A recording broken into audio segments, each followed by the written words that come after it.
కల్పవృక్షం. కల్పవృక్షం అంటే కోరికలు తీర్చే చెట్టు అని మన అందరికీ తెలుసు. మన మనసు కూడా అచ్చం అలాంటిదే.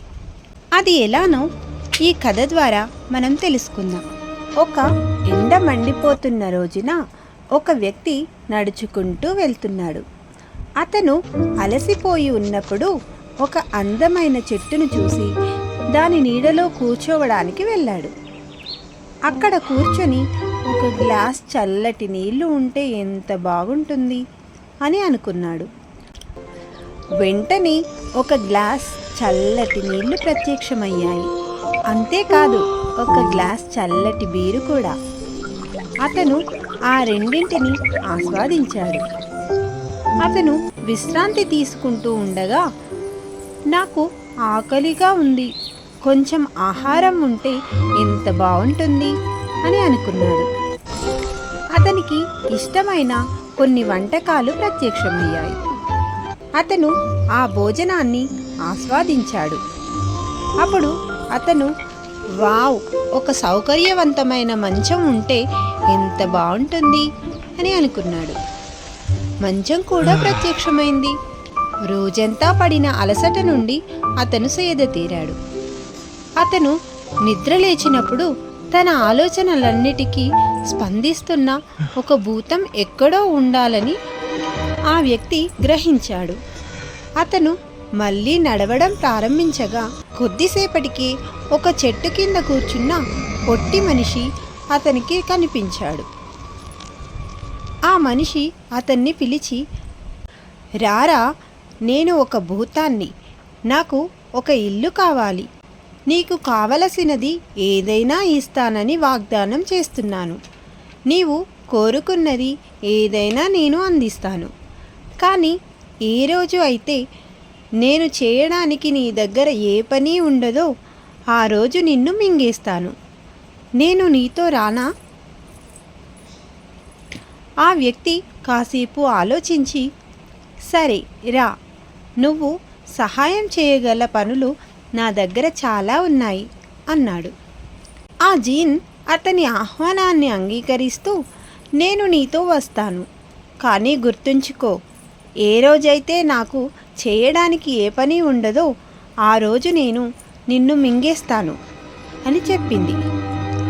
ఆ వ్యక్తి జీన్తో కలిసి తన ఇంటికి తిరిగి వచ్చాడు. వారు అతని ఇంటి చుట్టూ ఉన్న చిన్న చిన్న పనులన్నీ మొదలుపెట్టారు. అతను ఏ పని గురించి చెప్పినా వెంటనే అది పూర్తయ్యేది. బావులు తవ్వబడ్డాయి, గోడలు కట్టబడ్డాయి, వస్తువులు ఇక్కడ నుండి అక్కడికి తరలించబడ్డాయి. ఆ వ్యక్తి పెద్ద పనుల గురించి ఆలోచించడం మొదలుపెట్టాడు. జీన్ వాటిని కూడా చాలా వేగంగా పూర్తి చేసింది. కాలక్రమేణా జీన్తో చేయడానికి పనులు అయిపోతాయేమోనని ఆ వ్యక్తి ఆందోళన చెందడం మొదలుపెట్టాడు. అతను పట్టణం అంచున నివసించే ఒక ఋషి సలహా తీసుకోవాలని నిర్ణయించుకున్నాడు. ఆ బాబాజీ ఆ వ్యక్తి యొక్క కష్టాన్ని శ్రద్ధగా విని ఇలా జవాబిచ్చాడు. సరే, అతనితో నేలలో ఒక పొడవైన స్తంభాన్ని పాతించు. అతనికి చేయడానికి ఏ పని లేనప్పుడు ఆ స్తంభం మీదికి ఎక్కి దిగమని చెప్పు. నీకు ఏ పని ఉన్నా దాన్ని చేయడానికి అతన్ని పిలువు. పని పూర్తయ్యాక అతన్ని తిరిగి ఆ స్తంభం వద్దకు పంపించు. ఆ వ్యక్తి మహర్షి సలహా పాటించి చిరకాలం సుఖంగా జీవించాడు. ఈ కథ అసలు దేని గురించి? కోరికలు తీర్చే చెట్టులోని భూతం మన మనస్సే. మనస్సు ఒక అద్భుతమైన సాధనం. మనస్సులోకి ఏది వస్తే అది వ్యక్తమవుతుంది. దీనికి కొంత సమయం పట్టవచ్చు, కానీ మనం కోరుకున్నది ఏదైనా మనస్సు సృష్టించగలదు. కానీ మనం మనస్సును పెంపొందించుకోకపోతే ఇబ్బందుల్లో పడతాము. దృష్టి పెట్టడానికి ఏమీ లేనప్పుడు మనస్సు యొక్క ప్రవృత్తి విధ్వంసం, ప్రతికూలత మరియు చిన్న విషయాలలో చిక్కుకోవడం వైపు మళ్ళవచ్చు. మన మనస్సు అనే భూతాన్ని నియంత్రించడానికి ఉపయోగపడే దండం ఏమిటి? మన శ్వాస.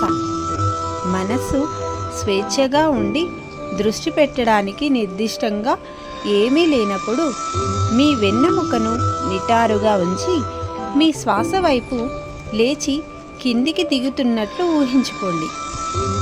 మనస్సు దానిని అనుసరిస్తుంది మరియు అన్ని రకాల ప్రతికూలతల నుండి మిమ్మల్ని మీరు రక్షించుకోవచ్చు. మాకు చాలా విలువైనది. Please like the video. Share చేస్తేనే కదా ఫ్రెండ్స్ మా వీడియో అందరికి రీచ్ అవుతుంది. మీ ప్రతి మాట అవసరం, సో ప్లీజ్ కామెంట్. సబ్స్క్రైబ్ చేసుకుంటేనే కదా మా వీడియో మీకు వస్తుంది. అలాగే బెల్ ని గట్టిగా కొట్టండి.